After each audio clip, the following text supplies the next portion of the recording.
You know that nothing has been left undone. There isn't a subject that we have not addressed. And you know that to the beginning and ending of you, you have heard the answer that you are looking for. Yes? Yes. Would you agree with us that from where you sit right now, you are recognizing that it's easier than you've been making it out to be? Yes. Can you feel the resourcefulness of Source and its ever-ready availability to you? And are you accepting that it really is your work to come into the vicinity? And do you also realize that with every effort is not the best word, because effort usually implies pushing against something, but with every concentrated decision that you make to improve the way you feel, that you then have access to more resources and more resources. Do you like knowing that you are here to manifest? Do you like the physicality, the sensuality of your physical time-space reality? Don't you love the beauty of it, the color of it, the texture of it, the sound of it, the feel of it, the smell of it, the taste of it? Isn't this just a delicious place to be focused? And can't you feel that this creative palette is just beginning, that there's so much more deliciousness to be discovered, to be desired, to be understood, and then to be realized? And aren't you pretty hot on the idea of the incremental realizing of it? Doesn't it feel satisfying to you to feel yourself off and then feel yourself on? Don't you love that self-control? And aren't you always excited when that self-control then yields evidence of your true power? We can feel that you are enjoying the understanding of your true power. And we use the word power in the sense of love, the power of Source, the power of goodness, the power of well-being, because you can't wield that power against anything. You can't use power against anything without it backlashing. You can only use power for something. You only align with goodness. So we want to say to you that the power that exists, the only power that exists, is the power of goodness. And you have been contributors of it because you have helped define what it is that you want. And the larger part of you stands in the holding of all of that and calls you into alignment with it. We want to remind you, as we are bringing this gathering to an ending today, that the feeling of alignment is the greatest power that there is. The feeling of alignment is the greatest power that there is. But it doesn't end with the feeling. It will flesh out into more of the delicious things that you're wanting, and it will confirm itself to you endlessly. You are powerful creators who have had a lot of experience in manifestation. And it is our knowing, and it is our joyful acknowledgement that now that you understand who you really are, now that you understand, and you do, your emotions are guidance that let you know your relationship between what you're thinking right now and what the Source within you knows about the same subject. Now that you know how to easily move into simple and fast alignment with who you really are, the manifestations will start flooding in today as evidence that you have found your place. You found your place. You're not going to come again talking about glitches and struggles. You're going to come again talking about ideas and advancement. Once you got this and you got it, you can't go back from it. You will never be the same. You can't unlearn what you learned. You can vibrate in opposition to it, but it will only help you remember it more. So whenever you feel negative emotion, it's just jogging your memory of what you know as a result of what we've talked about here today.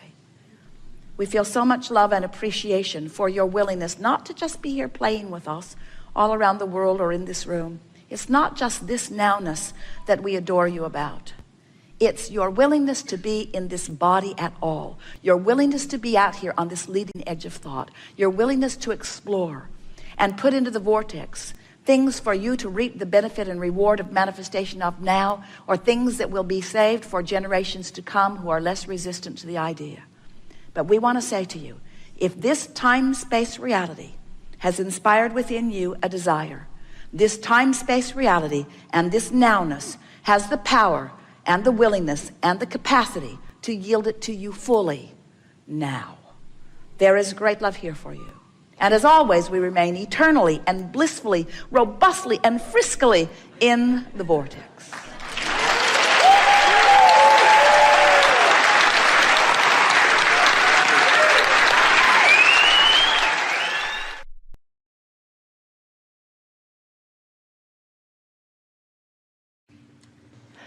Hi.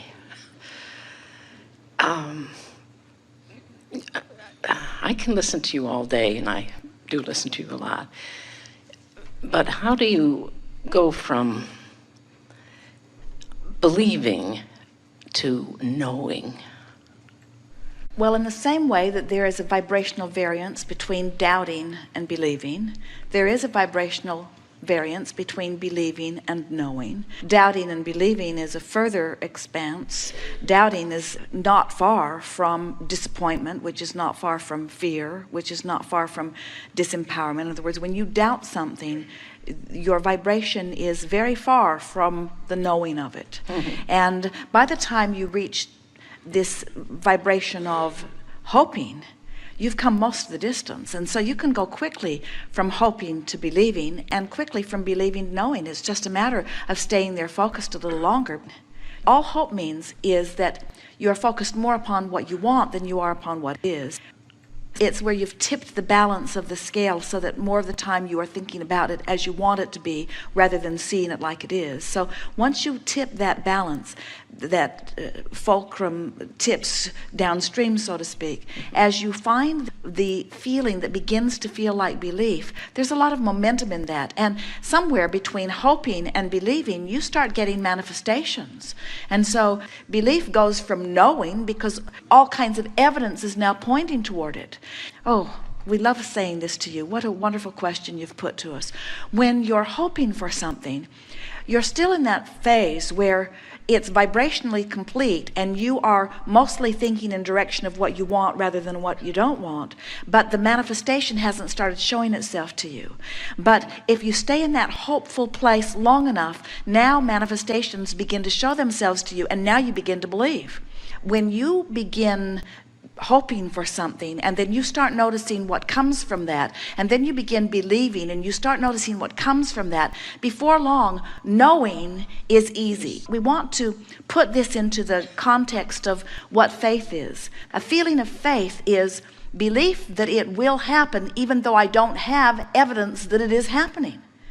And it's what we were talking about earlier, as we were talking about any of you traveling from city to city. That journey is understandable, so you don't get out there halfway and get disoriented. You understand those journeys. But often when you're going from sickness to wellness, or from not having something you want to having it, you don't have any evidence. There are no signposts that are so vivid and obvious to you other than the guidance of emotion. And so this knowledge that you are reaching for can come to you immediately when you accept that the way you feel is your indication of direction.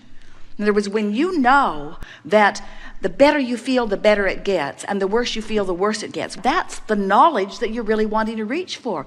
When you notice the absolute correlation between how you've been thinking and feeling and what's manifesting, you've got knowledge.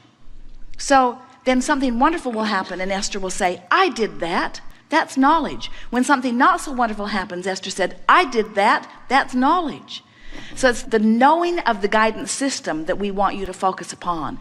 Everything that you live is a replication of how you've been feeling. Nothing happens that's separate from the way you feel. Everything happens that is exactly corresponding to how you've been feeling. So as you start consciously noticing those comparisons, as you think and feel and have a manifestational result, before you know it, you have knowledge. And then you start saying, I know I did that. And we think that that's really the knowledge that you're wanting to reach for. And then it's just a matter of practicing the better feeling thoughts. We think what trips so many of you up is that you've been trying to compare how you feel with how others have felt or how others are feeling, when the comparison that you want to make is, how does this thought feel in relationship to the thought that I just thought? And as you keep leaning to increasingly better feeling thoughts, before you know it, you'll become addicted to the feeling of momentum and well-being, and then the conversation won't be, how do I have knowledge? The conversation will say, I have the knowledge. The question is whether I am deliberately applying it or not. We tease Esther a little bit because she knows the difference between a thought that feels better and a thought that feels not as good. She knows. She's been practicing this for a long time. She knows a thought that feels a little better and a little better and a little better. And with deliberate attention, she can parlay any thought that feels any way into a better feeling thought. No matter how good it feels, she can make it better. No matter how bad it feels, she can make it better. She knows how to make every single thought feel better. But sometimes she does not use that as her criteria.